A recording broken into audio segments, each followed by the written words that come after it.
얼마 전에 어떤 글을 제가 보면서 참 감동을 받았습니다. 이 글은 우루과이의 한 작은 교회당 벽에 이렇게 기록되어 있는 그런 글입니다.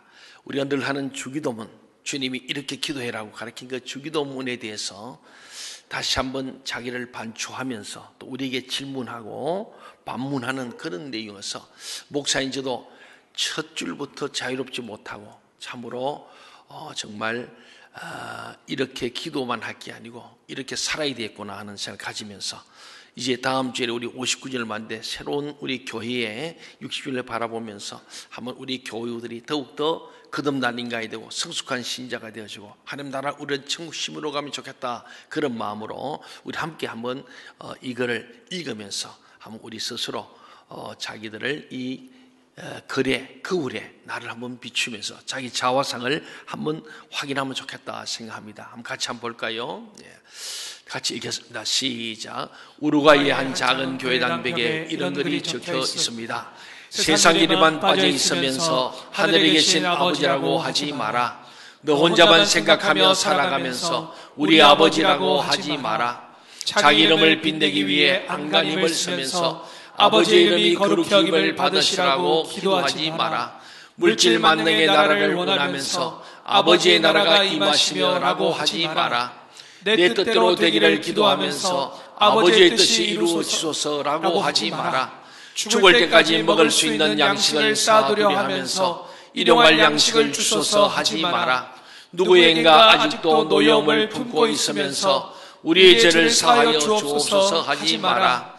죄질 기회를 찾아다니면서 우리를 시험에 들게 하지 마옵소서 하지 마라. 악을 보고도 아무런 양심의 소리를 듣지 않으면서 다만 악에서 구하옵소서 하지 마라. 주님의 기도를 진정 나의 기도로 바치는 삶을 살지 않으면서 아멘이라고 하지 마라. 어떻습니까? 여러분, 이 글에 자유로움이 있습니까? 나는 저렇게 산다, 하지 말라고 하는데 우리가 할 수 있어야 되지 않겠어요?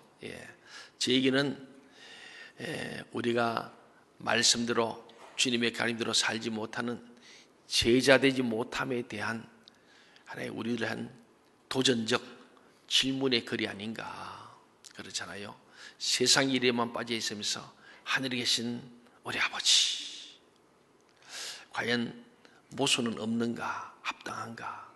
너 혼자만 생각하면서 살아가면서 이기적이고 움켜쥐면서도 우리의 아버지, 나만의 아버지 아니고 우리 모두의 아버지라고 할 수 있는가? 자기 이름을 빛내기 위해서 안간힘을 쓰면서 아버지의 이름이 거룩히 받으시도록 기도하는 것. 진짜 하나님의 이름이 그렇게 빛나도록 하는가? 아니면 내 이름 석자를 내려고 하는가? 물질 만능의 나라를 원하면서도 아버지의 나라가 임하기를 원하는 우리 기도와 현실 사이의 이 갭, 이 격차를 어떻게 줄일 것인가?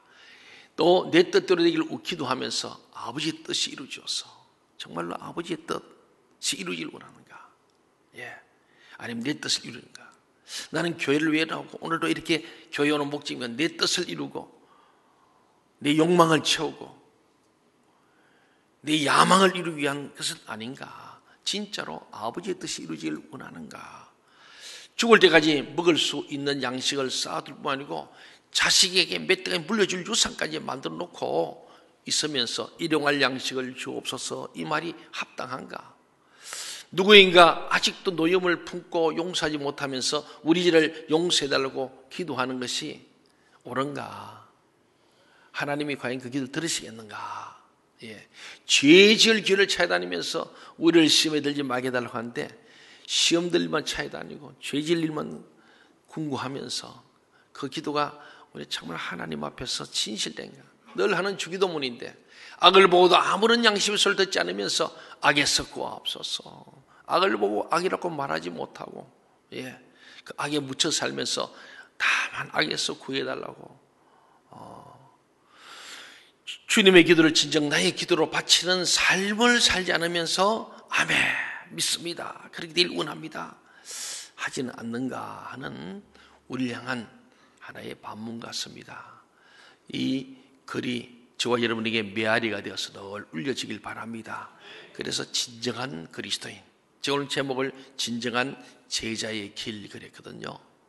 우리가 이제 60주년을 내년이면 60주년입니다. 다음 주는 59주년이고 참으로 우리에게 60년 동안 달려왔어요. 이 아산 땅, 온양 땅에 세워져서 수많은 영혼을 구원하고 1961년도에 세워진 교회이지 않습니까?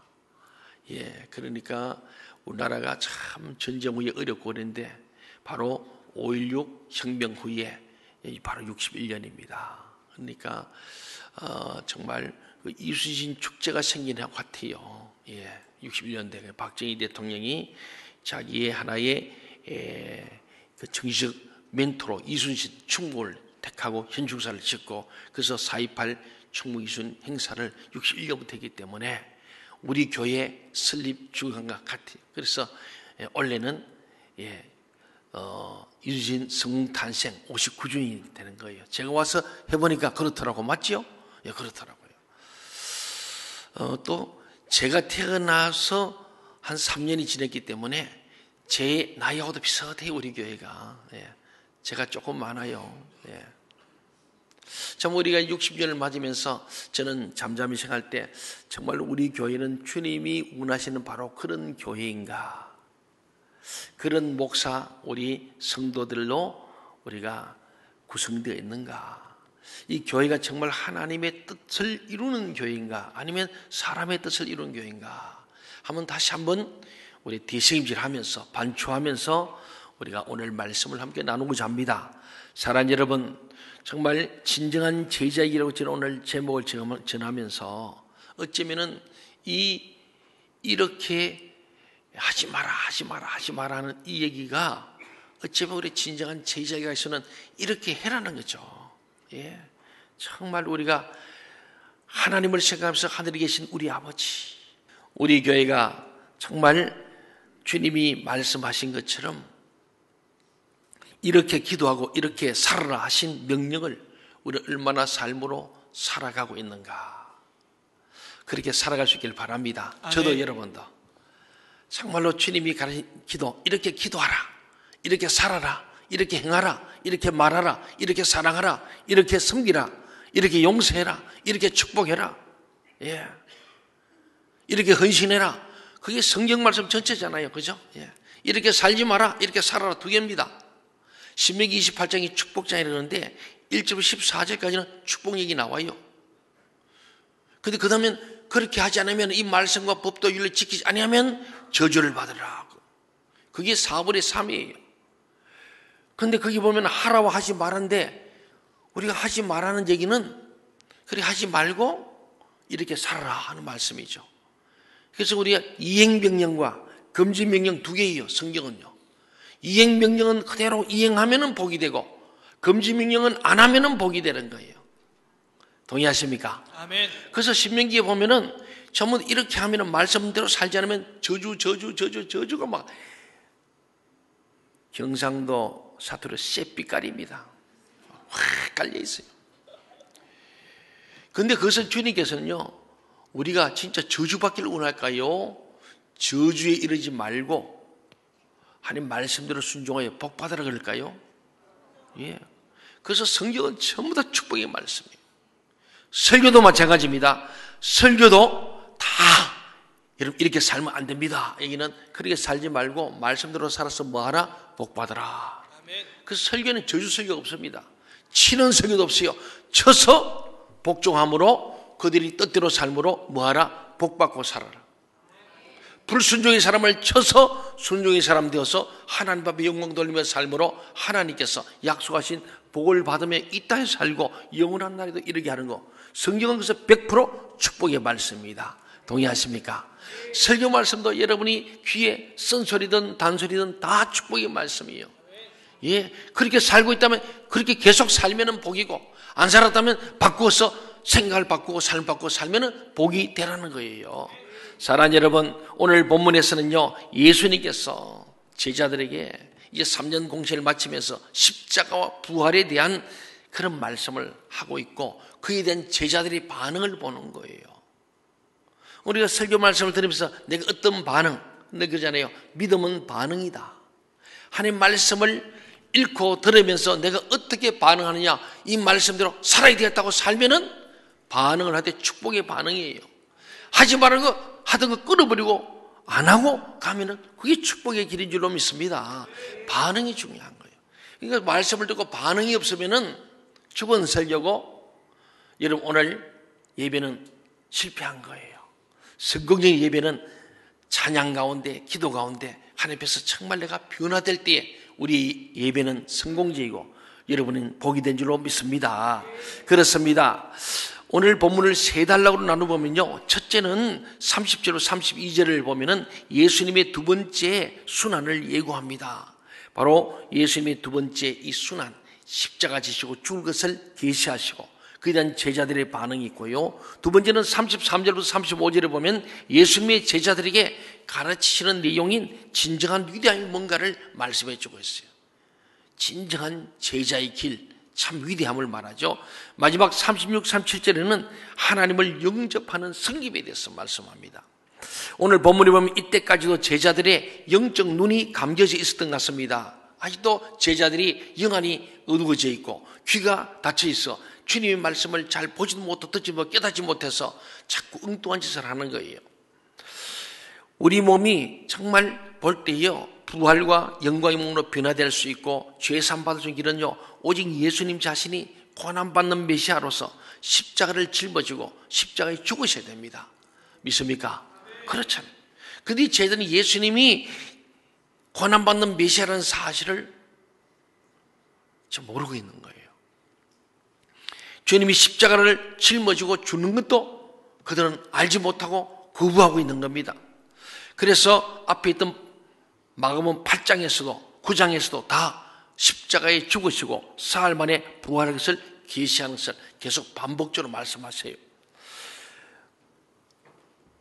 8장 27절부터 오늘 9장 마지막 절까지는요, 예수님께서 예루살렘에 넘어가시기 전 갈릴리에서 예루살렘에 가는 중간에 있었던 일들을 기록해요.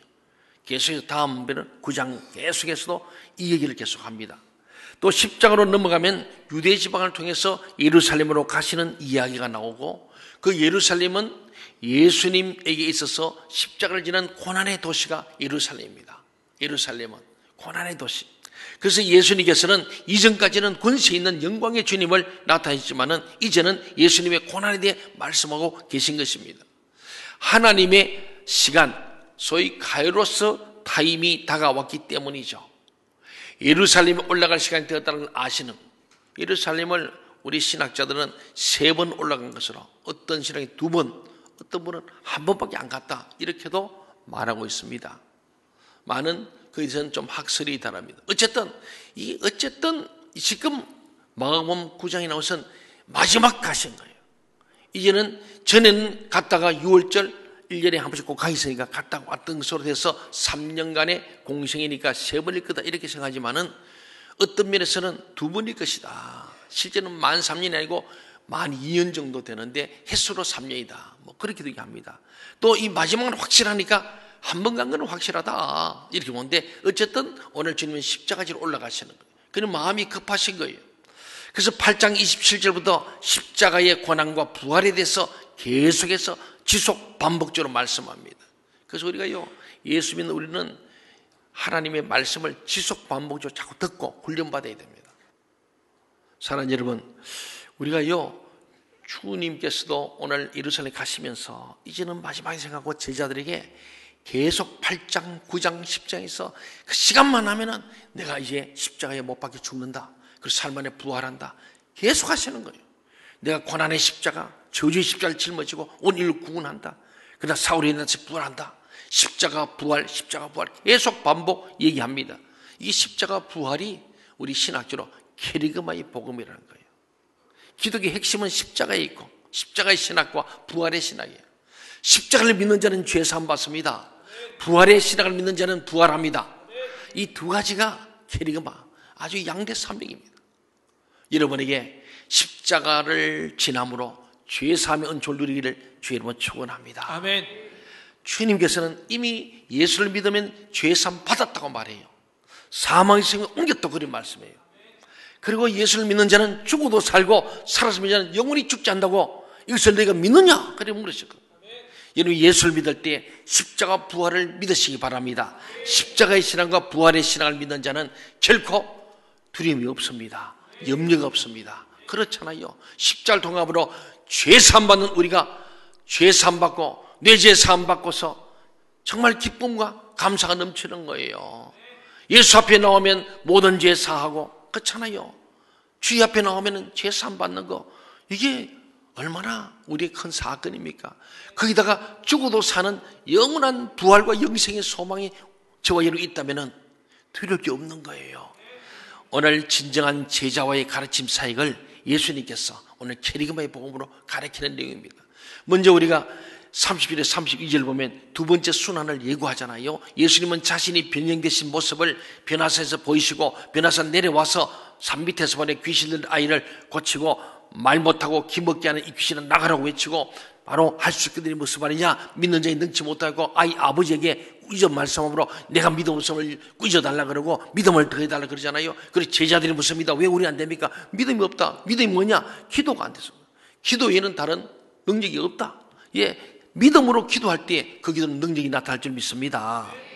자, 주님은 지금도 우리에게 하나님 말씀 보통 기먹게 하는 귀신, 전도 못하고 사랑의 언어, 정말 이걸 못하게 하는 이 용서 못하게 하는 이 언어, 말 못하는 귀신들 우리는 예수 이름으로 쫓아내야 할 줄 믿습니다.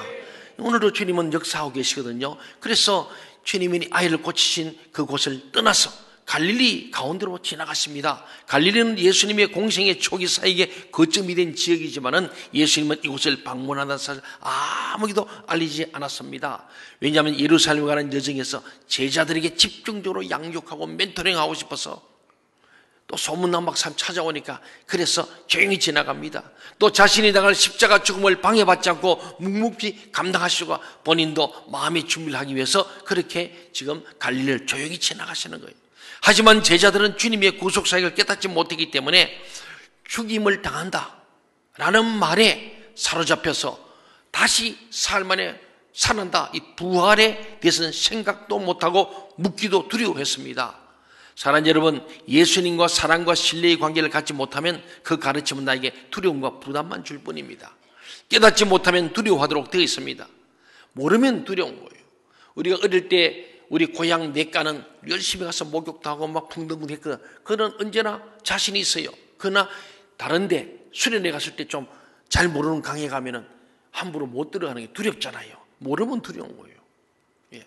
알면은 예수를 알고 그분이 정말 나를 사랑하심을 알고 하나님이 정말 좋으심을 알면 나의 힘이 되신 여호와여 내가 주님을 사랑합니다 하고 고백하고 주님과 늘 영원 나의 목자신 내게 부족함이 없다고 고백하면서 그 주님을 신뢰하고 주님을 따라가게 되는데 주님을 모르고 주님 말씀을 깨닫지 못하면은 주님을 반신반의하니까 주님과 함께할 수 없는 거예요. 그러니까 주님 말씀을 깨닫지도 못하고 자기 생각이 꽉 차 있는 거예요. 그러니까 주님의 말씀 진리의 도를 보니까 너희가 진리를 할지니 진리가 너희를 자유케 하는데 자유하지 못한 거예요. 부자유한 거예요. 오늘 예수 믿는 여기 앉아있으면서도 정말로 주님 말씀 들으면서 참 우리 주님과 깊은 신뢰관계 속에서 주의 종을 도신 주신 말 들으면서 주님 그렇습니다. 정말 내가 주님의 제자가 되고 싶습니다. 진정한 제자가 되는데 오늘 우리가의 한 작은 교회당 벽에 붙은 그 걸기만큼 제가 주님의 제자가 못 됩니다. 그런 마음이 들면서 겸손하게 주님 이제 내가 진정한 제자의 길을 가고 싶습니다. 어떻게 해야 되겠습니까? 주님 묻는 거예요. 그런데 제자들은 오늘 죽임을 당한다. 주님이 죽는다는 그 말에 베드로도 그 말만 들리고 뒤에 사흘 만에 다 사나니 안 들어서 절대 죽으면 안 됩니다. 막 그렇게 대들었잖아요. 그 주님께서 사탄아 내 뒤로 물러가라. 너는 하나님을 생각하고 사람의 일만 생각하고 네 일만 생각하고 하나님 나라가 없어.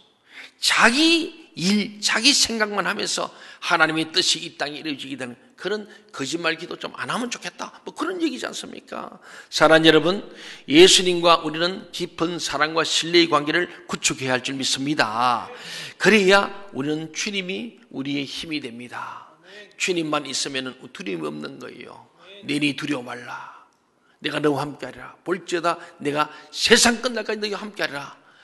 이 주님, 임마누엘의 주님을 믿으시기 바랍니다. 아멘. 그러면 두렵지 않은 거예요. 마지막 36절, 37절 봅시다. 하나님을 영접하는 승김에 대한 얘기를 합니다. 천국의 리더십의 기준인 승김을 가르치는 예수님은 아직도 그 말을 알아듣지 못하는 제자들을 위해서 그 예를 제자들에게 보이고자 말귀를 못 알아듣으니까 이제는 시청과 교육과 시키는 거예요. 그래서 한 어린아이를 데려와서 세우고 지금 안아주시면서 이 아이를 보라는 거죠. 말귀를 못 알아들으니까. 고대 근동사에서 어린아이는 무시와 업시적인을 당하는 대상이었어요. 그런데 예수님은 그를 서로 막 우위를 다투고 야심만만하게 쟤들끼리 서로 막 희지하고 있는 이들 앞에 세우시고 안으시면서 그들이 앞으로 가야 할 길을 가르치는, 진정한 제자의 길이 뭔지를 가르치기 위해서 이 어린아이를 데려온 거예요. 그 길은 예수님의 이름으로 작고 연약한 자들을 영접하는 여정이라는 거예요. 제자들은 서로의 크고 작음을 비교하며 누가 더 높임을 받아야 할지 판단하느라고 분주합니다. 하지만 예수님은 낮아짐과 겸손으로 내 옆에 힘든 사람을 섬기는 것이 바로 자신, 예수를 영접하는 것이고 하나님을 영접하는 것이라고 말씀하지 않습니까? 아멘. 우리 교회 옆을 한번 돌아보세요. 잘 알고 있습니까? 우리 교우들의 고통과 아픔을 혹 멀리 보는데 셀 식구들이라도 그들의 아픔과 고통을 좀 생각해보고 그들을 돌보고 섬기고는 있습니까? 낮아짐과 겸손으로 네 옆에 힘든 사람을 섬기는 자가 되시기 바랍니다. 자신을 영접하는 것이고 하나님을 영접하는 것이라고 주님 말씀합니다. 이 광경을 한번 상상해 보세요. 예수님은 굉장히 바쁘신 분입니다. 죽은 자를 살리고 수만 명의 사람들 앞에서 말씀을 가르치시는 분이 어린아이를 안아주고 있다는 말씀이에요. 그 당시 사회에서 어린아이와 여자와 가난한 자는 가장 약하고 힘이 없고 자기 권리를 주장할 수 없는 사람들이었어요. 그런데 이 셋 가운데 대표로 어린아이를 안고 말씀하고 계신 거예요. 다시 말해 예수님은 종을 안고 있는 거예요. 승림의 리더가 참된 리더입니다.